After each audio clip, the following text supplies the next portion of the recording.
മരണമാസം നടക്കുന്ന സമയത്തല്ലേ ഈ convincing star പ്രതിഭാസം നടക്കുന്നത്? അതെ, അത് സെറ്റിൽ ഭയങ്കര ഒരു ഓളമായിരുന്നല്ലേ? അതെല്ലാരും ഒന്ന് ആഘോഷിച്ചു, കൊണ്ടാടപ്പെടുക.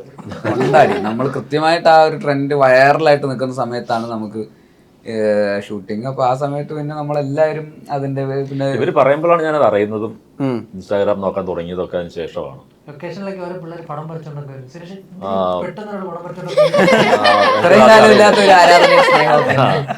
ഇത്രയും റീച്ച് ആയിട്ടുള്ള കാര്യം അറിയുന്നത് അവിടെ വെച്ചിട്ടാണ്. പിന്നെ സുരേഷ് ഏട്ടൻ തന്നെ പിന്നെ ആലോചിച്ചുണ്ടാക്കാൻ തുടങ്ങി. ശരിയാണല്ലോ, മറ്റേ പടത്തിലും ഇങ്ങനെയാണല്ലോ, ഈ പടത്തിലും ഇങ്ങനെയാണല്ലോ. പിന്നെ നമുക്ക് പഴയ സുരേഷ് ഏട്ടൻ ആദ്യമായിട്ട് അഭിനയിച്ച ഒരു തമിഴ് സിനിമയിലെ സീനൊക്കെ കാണിച്ചത് ഒരു മന്ത്രവാദിയായിട്ട്. അപ്പൊ അതിലും ഉണ്ട് ഇതുപോലത്തെ കൺവിൻസിംഗ് ഒക്കെ. ആരെയോ ഏതൊരു കൊച്ചിനെ കൺവിൻസ് ചെയ്തിട്ട് ഗുരുവിനെ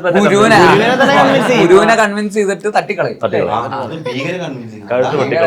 അപ്പൊ അന്നേ തുടങ്ങിയതാണെന്നുള്ള മൂഡിലായി പോയി. തുടങ്ങി.